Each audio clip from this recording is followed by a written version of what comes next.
노 안녕하십니까? 지혜의 샘물이 흐르는 시간, 역사의 숨결과 문화의 향기를 따라가는 여정에 함께해 주셔서 감사합니다. 오늘 우리는 인생의 가장 근본적인 질문 중 하나를 마주하려 합니다. 우리는 이 땅에서의 삶을 어떻게 살아가야 하는가?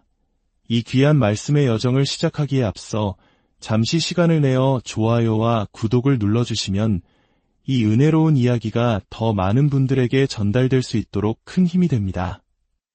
여러분의 작은 손길 하나하나에 하나님의 크신 축복이 함께하기를 기도합니다.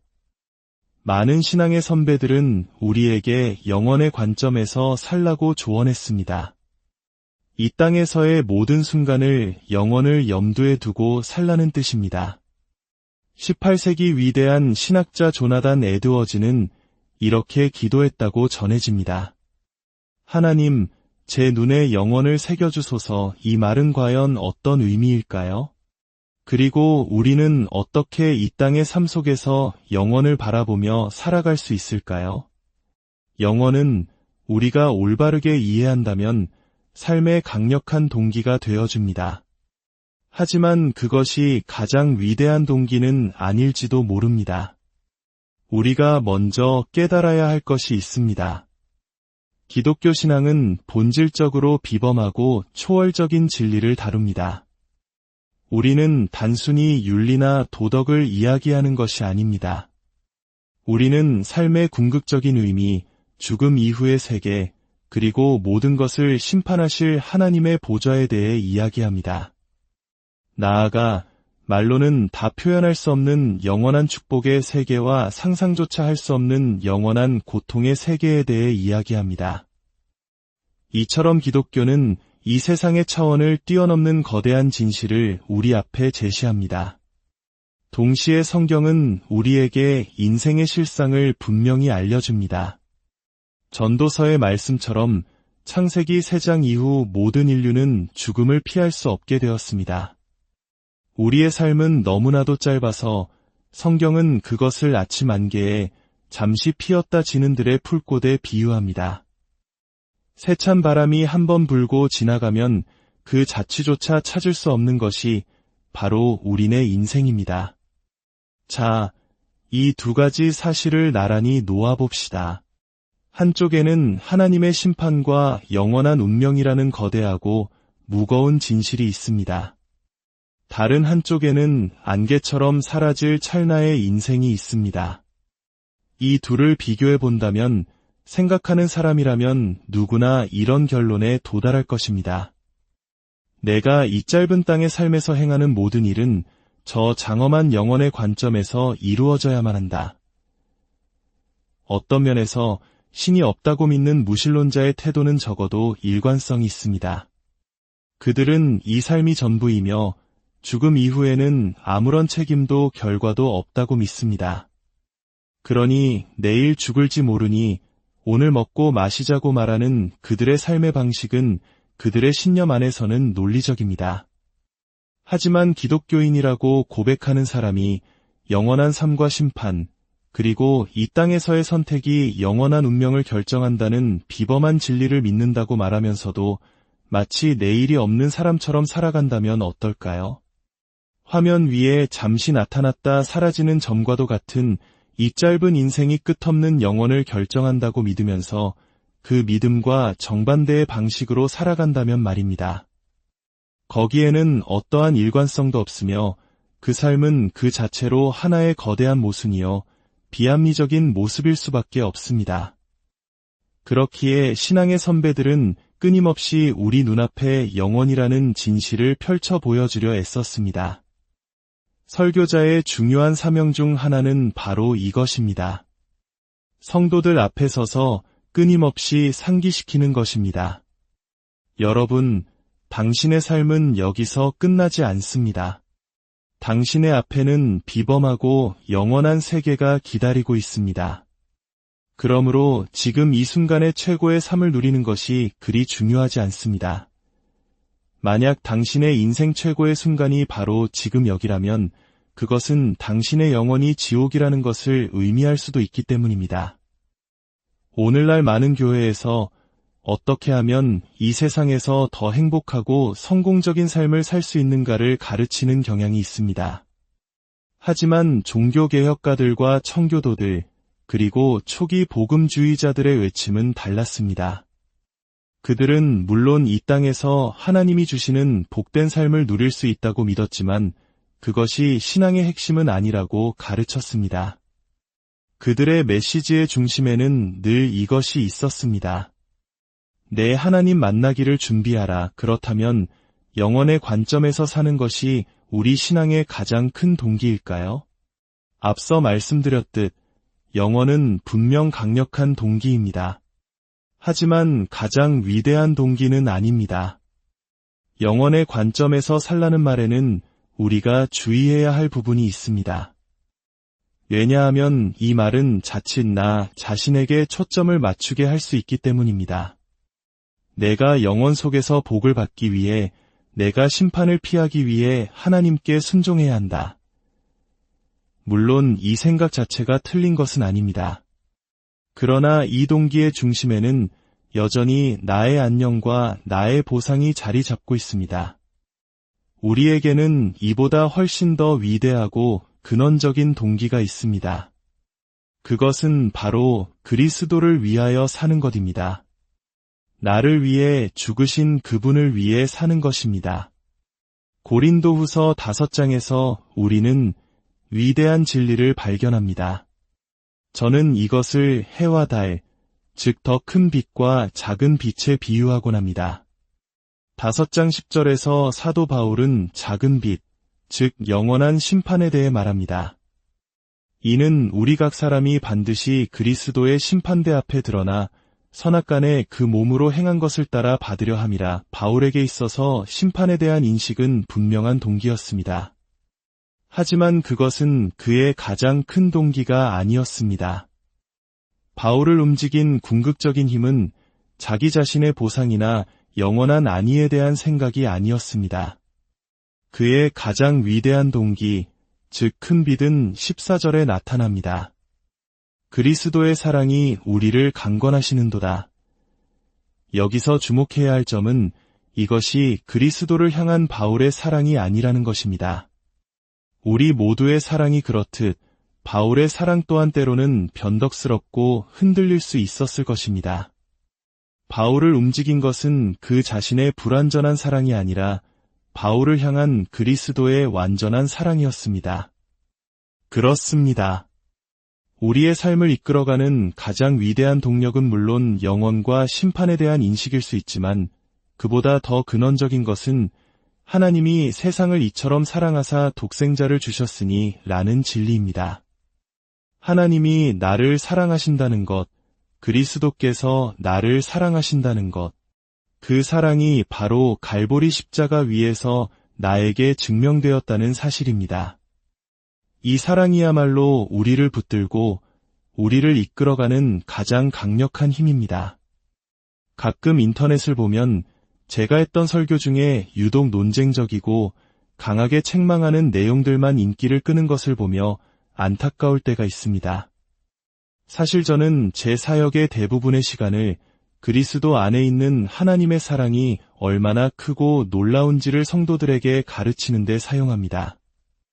왜냐하면 성도들이 그 사랑을 진정으로 깨닫게 될 때 그들의 삶이 근본적으로 변화되기 때문입니다. 정글 속에서 두려움에 떨며 복음을 전했던 한 연약한 선교사의 이야기가 있습니다. 무엇이 그를 그 험한 곳으로 이끌었을까요? 바로 그리스도께서 자신을 사랑하신다는 확신이었습니다. 그 사랑 때문에 그는 자신의 안락한 삶을 기꺼이 포기할 수 있었습니다. 저에게 있어 가장 큰 동기는 영원이 아니라 갈보리입니다. 영원은 결과이지만 갈보리는 이미 일어난 사건입니다. 그리스도께서 나를 위해 이미 행하신 그 일, 그것이 저를 움직입니다. 설령 영원이 존재하지 않고 우리에게 이 땅의 산만이 주어진다 하더라도 그리스도께서 하신 일은 여전히 우리가 그분을 위해 살아야 할 충분하고도 남는 이유가 됩니다. 하나님께서 자신의 아들을 내어주신 그 사랑, 이것이야말로 사도 바울을 사로잡았고 그를 어쩔 줄 모르게 했으며 그를 불타오르게 했던 원동력이었습니다. 어떤 분들은 이렇게 말할지도 모릅니다. 목사님, 저도 신학적으로는 하나님이 저를 사랑하신다는 것을 압니다. 하지만 그 사랑이 제 가슴에 와 닿지 않습니다. 어떻게 하면 그 사랑이 제 삶을 이끄는 실질적인 힘이 될 수 있을까요? 그 질문에 대한 답을 찾기 위해 우리가 가장 먼저 달려가 머물러야 할 곳은 바로 갈보리, 그리스도의 십자가입니다. 저는 젊은 시절 제 자신의 한계를 깨닫고 결심한 것이 있습니다. 저는 위대한 학자가 될 만한 지성을 갖추지 못했습니다. 종말론과 같은 어려운 신학은 여전히 잘 이해하지 못합니다. 제한된 지성과 능력으로 모든 것을 알 수 없다면, 내 평생을 바쳐 단 한 가지를 깊이 알아야 한다면 그것은 무엇일까?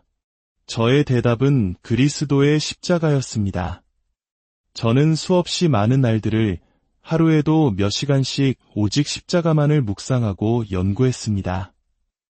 아마 출판되지 않을 수천 페이지의 노트를 기록했습니다. 오직 한 분, 예수 그리스도와 그분의 십자가에 대해서 말입니다. 당신을 위해 죽으신 그분이 누구신지, 그리고 그분이 어떻게 고난받고 죽으셨는지를 더 깊이 알아갈수록 그 사랑은 당신의 삶을 압도적으로 지배하는 힘이 될 것입니다. 그리고 우리가 반드시 기억해야 할 것이 있습니다. 특히 신앙의 여정에서 낙심하고 있는 젊은 그리스도인들에게 꼭 해주고 싶은 말입니다. 우리는 누구나 자신의 열정이 식어버린 것을 한탄하고 믿음의 추진력을 잃어버린 것 같아 슬퍼할 때가 있습니다. 하지만 기억하십시오. 이 기독교 신앙이라는 이야기 속에서 영웅은 오직 한 분뿐입니다. 만약 제가 그리스도를 향한 제 사랑의 크기를 기준으로 심판받는다면 저는 영원히 그분과 분리될 수밖에 없을 것입니다.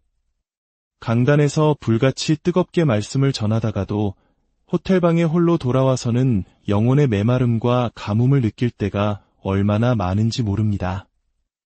이야기의 영웅은 위대한 성인이나 슈퍼맨 같은 신앙인이 아닙니다. 그런 사람은 존재하지 않습니다. 영웅은 오직 한 분, 바로 예수 그리스도입니다. 모든 것을 완벽하게 이루신 분은 우리의 맏형 되시는 예수님 한 분뿐이라는 사실을 깨달을 때 놀라운 변화가 일어납니다. 거울 속에서 나의 실패와 연약함을 볼 때조차도 바로 그 실패가 나를 향한 그리스도의 사랑이 얼마나 큰지를 역설적으로 깨닫게 해주고 그 깨달음은 다시 나를 움직이는 동기가 됩니다. 제가 행한 최고의 선행, 제가 품었던 가장 거룩한 생각 하나만을 떼어내어 심판대에 올린다 해도 그것만으로는 저를 지옥에서 구할 수 없습니다. 모든 것은 아들을 위한 것이었습니다. 구속의 역사도 그분을 위한 것이요, 모든 것이 그분을 향합니다. 젊은이들이 저의 열정적인 모습을 보고 나도 저런 열정을 갖고 싶다고 생각하지 않기를 바랍니다. 여러분에게 필요한 것은 저의 열정이 아닙니다. 여러분은 저를 훨씬 뛰어넘어야 합니다. 영적인 거인들의 열정을 부러워하지 마십시오. 그들의 그리스도를 바라보십시오. 그분만이 우리가 바라볼 가치가 있는 유일한 분입니다. 사람들이 저를 깊이 알게 되면 종종 실망하곤 합니다. 위선 때문이 아니라 제가 너무나 평범한 사람이기 때문입니다. 마치 사고 현장에서 경찰이 여기는 볼 것 없으니 그냥 지나가세요 라고 말하는 것처럼 제 자신에게는 볼 것이 아무것도 없습니다. 모든 것은 그리스도입니다. 하나님은 언제나 무리 중에서 가장 약하고 보잘것없는 자를 선택하십니다. 포도주 틀에 숨어있던 기드온처럼, 형들 중에서 가장 어렸던 다윗처럼 말입니다. 왜일까요? 그들을 통해 승리하셨을 때 모든 영광이 사람에게 돌아가지 않고 오직 하나님께만 돌아가도록 하기 위함입니다. 만약 제가 조금이라도 쓰임 받았다면 그것은 제가 약하고 부족하여 하나님의 영광을 가리지 않을 자격 하나만을 갖추었기 때문입니다.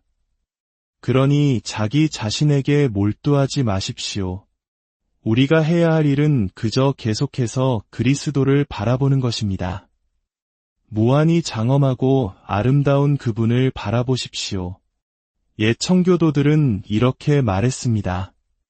거울을 통해 자신을 한번 들여다볼 때마다 고개를 들어 그리스도를 10번 깊이 바라보십시오. 하나님의 사랑을 깊이 깨달을 때 우리 삶에는 자연스럽게 감사와 기쁨이라는 열매가 맺힙니다. 성경에서 제가 가장 좋아하는 장면 중 하나는 베드로가 기적을 행하신 예수님 앞에서 주여, 나를 떠나소서. 나는 죄인이로소이다. 라고 외치는 모습입니다. 그의 고백은 이런 뜻입니다. 주님, 저는 여기에 있을 자격이 없습니다. 이런 놀라운 광경을 볼 자격이, 이런 특권을 누릴 자격이 없습니다. 저 같은 죄인에게 베푸시는 주님의 친절은 오히려 부당하게 느껴질 정도입니다. 신앙의 연수가 깊어질수록 저 또한 밤중에 홀로 깨어 하나님의 변함없는 자비와 사랑을 묵상할 때가 있습니다.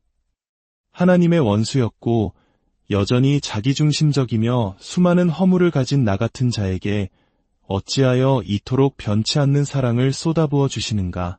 그럴 때면 저도 베드로처럼 외치고 싶어집니다. 주님, 이것은 옳지 않은 것 같습니다. 그러나 이 모든 것이 옳은 이유는 단 하나, 바로 갈보리 때문입니다. 그분께서 나의 모든 불의와 허물, 나태함과 죄악을 짊어지고 죽으셨기 때문입니다. 이야기의 영웅은 오직 한 분, 예수 그리스도입니다. 그분의 이름은 자기 백성을 그들의 죄에서 구원할 자라는 뜻입니다. 천국에서 우리의 옷에는 위대한 설교자나 위대한 선교사 같은 수식어가 붙어 있지 않을 것입니다. 만약 유니폼이 있다면 거기에는 단 한 단어만 쓰여 있을 것입니다. 구원받음. 당신은 어떻게 이곳에 오게 되었습니까? 우리의 대답은 단 하나일 것입니다. 그분 때문에 천국에서 우리는 서로의 업적을 자랑하지 않을 것입니다. 대신 이렇게 외칠 것입니다. 이리 와보세요.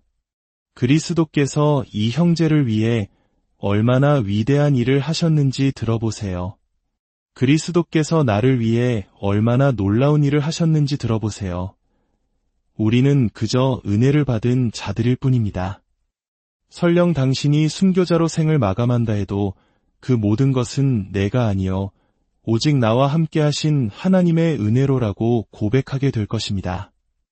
우리의 입은 자신에 대한 자랑에 대해서는 닫히고 오직 그리스도에 대한 자랑을 위해서는 활짝 열리게 될 것입니다.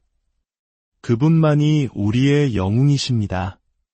성화, 즉 거룩해져가는 과정에 대해 많은 이들이 오해합니다. 물론 성화는 우리가 더 거룩하게 성장하는 것을 의미합니다. 그러나 지난 수십 년의 신앙 여정을 돌아볼 때 솔직히 저는 제가 생각했던 것만큼 거룩해지지 못했습니다. 하지만 로켓처럼 수직으로 성장한 성화의 한 영역이 있습니다. 그것은 바로 갈보리의 은혜가 아니면 단 한순간도 내가 바로 설 수 없는 존재임을 깨닫는 인식입니다. 구원받았을 때 작은 씨앗에 불과했던 이 깨달음은 수많은 실패와 넘어짐을 거치면서 이제는 제 존재 전체를 뒤덮는 거대한 나무가 되었습니다. 모든 것이 그리스도라는 진리를 이제는 머리가 아닌 온몸으로 알게 되었습니다. 우리가 자신의 죄를 더 깊이 깨달을수록 하나님의 사랑은 더욱 놀라워 보이고 그분의 은혜는 더욱 불가해하게 느껴집니다. 그리고 그분을 섬기는 삶이야말로 우리가 드릴 수 있는 유일하고도 합리적인 반응임을 알게 됩니다. 부디 이 이야기를 듣는 모든 분들의 시선이 연약한 사람이 아닌 우리의 유일한 영웅이시여 구원자이신 예수 그리스도께 고정되기를 소망합니다. 모든 지각에 뛰어난 하나님의 사랑이 오늘 여러분의 삶과 영원토록 함께하시길